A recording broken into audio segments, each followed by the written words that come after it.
Our next comedian is the one kid your parents would let you hang around, but you really didn't want to. Please give a nice round of applause to Cory Blevins. Thank you.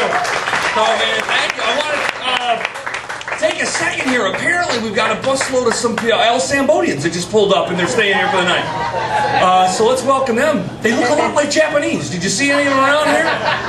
Little people. But be nice to them. It's not easy being a minority. I know. It's not easy. It's not easy. I read in the paper just the other day, apparently by 2016 in LA, apparently Caucasians will be a minority.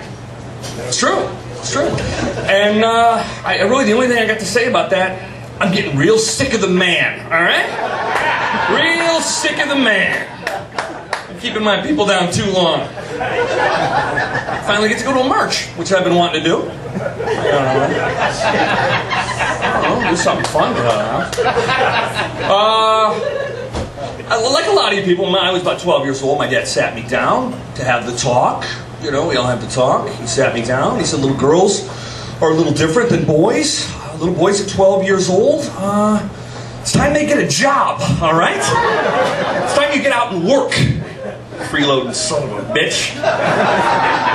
It's time you start pulling your weight around here. But Dad, I only weigh 98 pounds. It's not a lot of weight to pull. Hey, why don't you get smart-assy with me?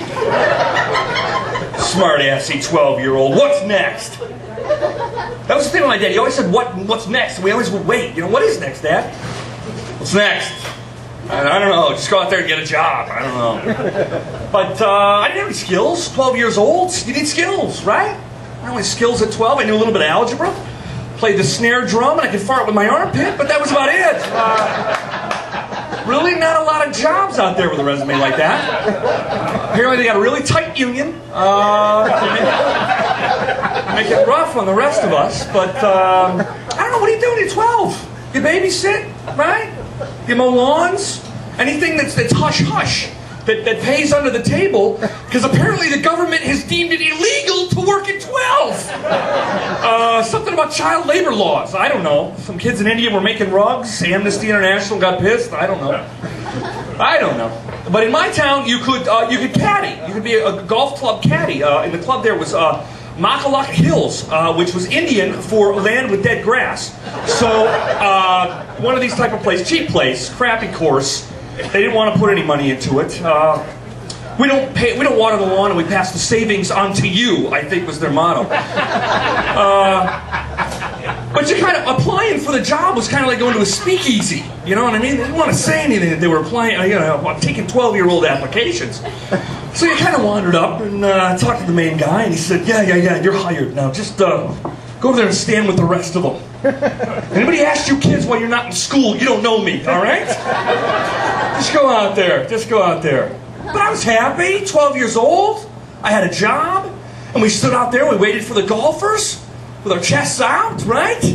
But we were illegal, kind of like migrant workers at Home Depot. But we stood out there with our chests out, and we waited for the golfers, all 12 years. And I was scrawny. I was, maybe 98 pounds. Had a touch of asthma. Again, which made carrying a golf bag across, 18 holes in grass very nice. So again, I was always, the last one picked. Got the worst golfer, guy that slept in.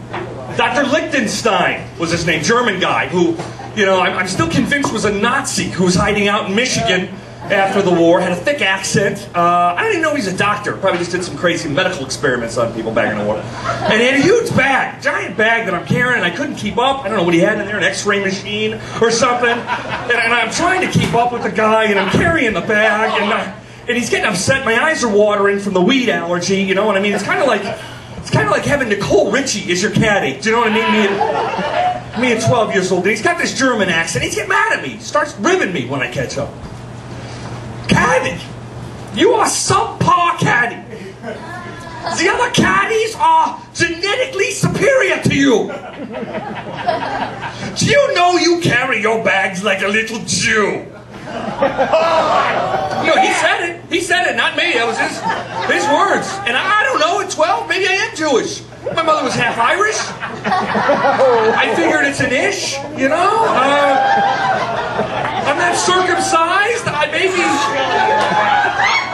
don't know. Maybe my dad was just too cheap to go out on a bar mitzvah. I don't know. Maybe I am. I don't know the difference. But people would ask me, well, why the hell would you put up with that? Why would you do that? You know, because let me tell you, you got a fringe benefit being a caddy at 12 years old. At 9 holes, it was the golfer's responsibility to buy each 12-year-old caddy something called a caddy special. And the caddy special, while the golfer was inside the clubhouse sipping on his Belvedere martini and eating steak and lobster, the caddy was guaranteed, you know this, sir, if you had a caddy special, it looks like you had. I think he has. The caddy special consisted of one all-beef drink. Well, it was mostly beef. It was a hot dog, so I really don't know if it was all beef or not. One, a personal serving size of Lay's potato chips, and an icy cold can of Coke. It was served on a picnic table beneath a shaded oak tree, and at 12 years old, that's all I wanted, right? Me and my boys. 12-year-old boys sitting around a table, eating a hot dog, making fart noises with their armpits. That's all you wanted in life. So I got in line, waiting for my caddy special, when Colonel Plink comes up beside me and says, "Excuse me, caddy, you've been slow today. You are a weak caddy, and for your punishment, you will get no food." Yeah. It was awful. Which made no sense to me, because I figured if you're weak, I mean, the one thing you want is food, right? I don't know. So I got no food. I think I sat under a tree and ate a pine cone that day. I don't know. It was about that time I started to question this whole thing. It's wrong. This work ethic thing. You know, you work really hard, you go to college, you get married, and all of a sudden your life is perfect. That's not true. That's a lie. That's like, you ever look at a guy who just found out a friend got married? He looks like the guy who's just found out he had terminal cancer, you know? Jesus, Tim's getting married? You know, I saw the guy 2 months ago and he looked fine, you know? God, did he get a second opinion, or, Jesus Christ. Just sad to see a guy go so young is all I'm saying. God, where's the calamity? I don't know. I couldn't do it. Couldn't bring myself to get married. 36 years old, live in an apartment, got kind of a dead-end job. I've never been happier in my life. This is the way to live. They got it all wrong. Your guidance counselor lied to you. They lied to you. I live with my girlfriend because I figure it's easier to lease than buy. Just